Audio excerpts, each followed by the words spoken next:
Okay, got those valves adjusted, and now I'm going to go ahead and change my gaskets out here. Basically just peel the old guy out, and won't be changing oil today, so take the new gasket here, dip down in and get a little bit of that nice black oil and smear it on your gasket all the way around, both sides. That way when you go to take it off next time, it won't be baked and stuck to the valve cover. No scraping involved. Just give it a thin coat of oil all the way around. After adjusting the valves, your fingers are already oily, so might as well.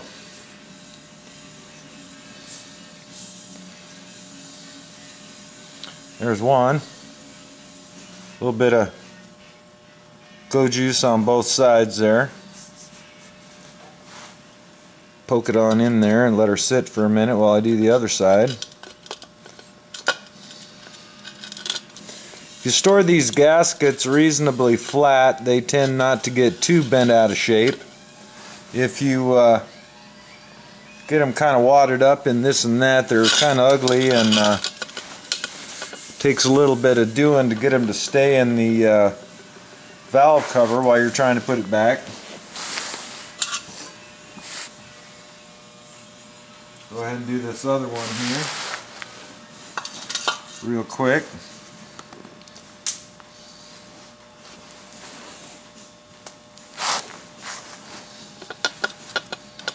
And throw it back in.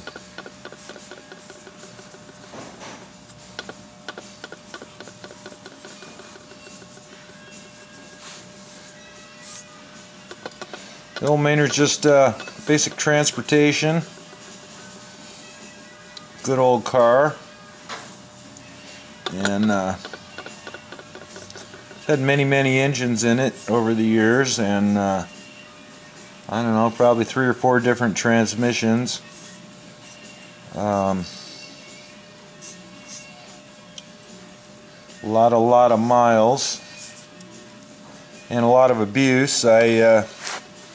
Before I dropped it in the front there, lowered it a little bit. I used to run it actually off the pavement quite a bit, up in the coast range.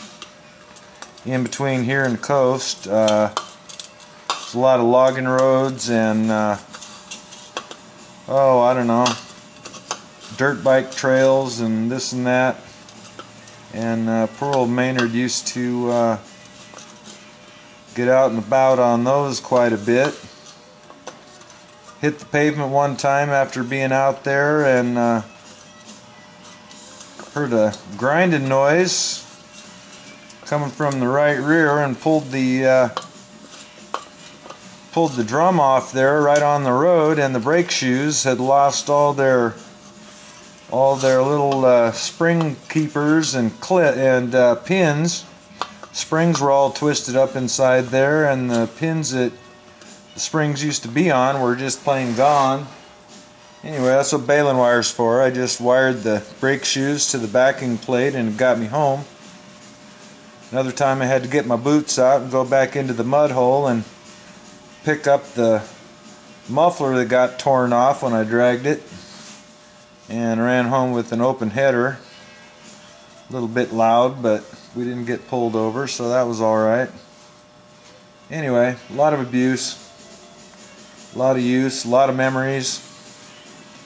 A lot of memories. Anyway. So I got these gaskets here. I'm going to pop these covers back on and then take a look at the points. We'll be back. Alright, well, the next step was to wash my hands so I could roll a smoke. But anyway, so here we are. We're going to go in there and take a look at what's inside of that distributor there. Darren gave us a good distributor talk a while back, and it's actually easier to fool with these when they're out of the car. As far as extra parts go, when I'm traveling or whatever, I don't carry extra points and condenser. I carry a complete distributor already gapped and ready to go, and then I just drop it in. I just keep it under the seat. It's easier. These are kind of a pain to deal with while they're in the car, especially when you get old, because it's hard to see what's going on. Anyway, I'll go ahead and pop that cover, and we can look down in there and see what we see. So far, all I've used is a flat screwdriver and a 13mm open and box end. You know, the classic wrench screwdriver. Anyway, oh, and my my little feeler gauge.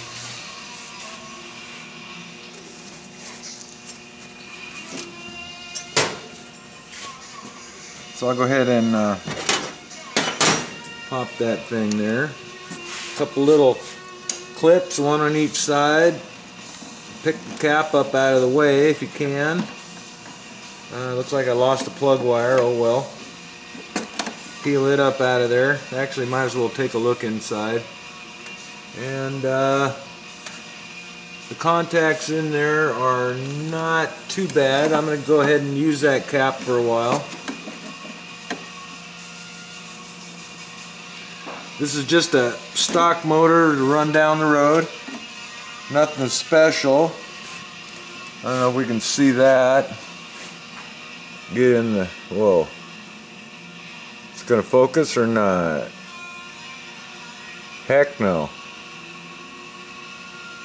Anyway, it's not bad. The rotor here, it's not bad shape. No tracks on it from arcing any odd direction or anything. So throw that up on top there. I don't know what the actual gap is on these. I'm guessing probably 16 thousandths, give or take. The old school way that we used to do it was the thickness of a matchbook cover, just the thickness of the paper. I will grab my idiot book real quick and take a look and see what it tells me. But I think it's probably 16 thousandths. I don't know. I'll be back. Okay, the idiot guide said in fact 16 thousandths. Old school method. He talks about using a dwell meter and this and that. However, I haven't seen my dwell meter since I loaned it out last time, so I don't have that option, and I've actually never used one on a bug anyway. I think you can see the gap there. I got my lobe here, my point's right up on top, excuse me, on top of the lobe there, and we're going to check what we got going on here, and I'm going to pull that wire out of my way. The condenser wire, get it up out of there. Make sure you do this with your key off or bad stuff happens. Anyway, the points themselves look fine. They aren't pitted or anything. It does appear I have more gap than I need. So I'm going to go ahead and close that down a bit.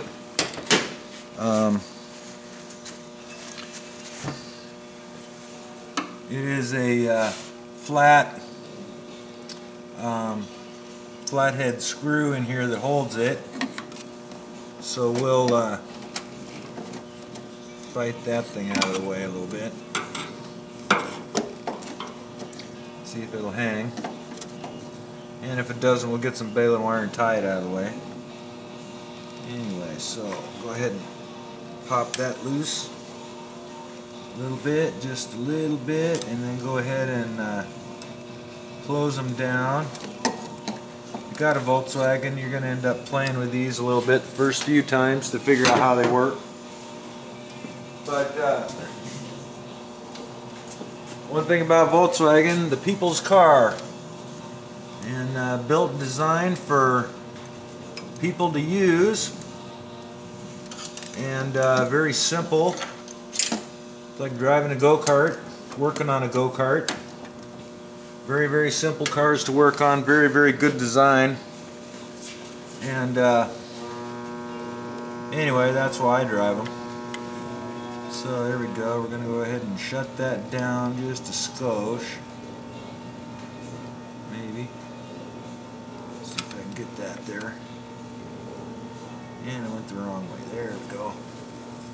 Get my head in your way, and I got my old man glasses on so I can kind of see what's going on. Anyway, when I opened it up, I knew I had more gap than I needed because I'm used to this, and I generally set them pretty much by eye. Okay, that's a little bit tight there. Go ahead and open it up just a bit. And also, they tend to move as you tighten the hold down screw. Kind of a learning process to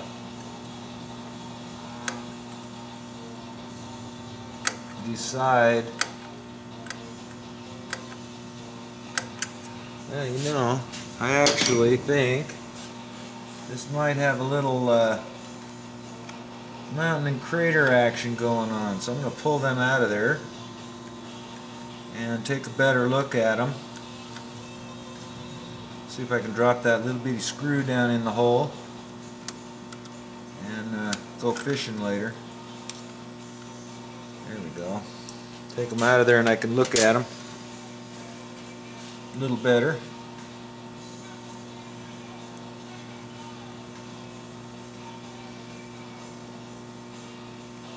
They got a little bit of pitting on them. I'm going to scrounge around here, see if I got another set in a box, and I'll be back.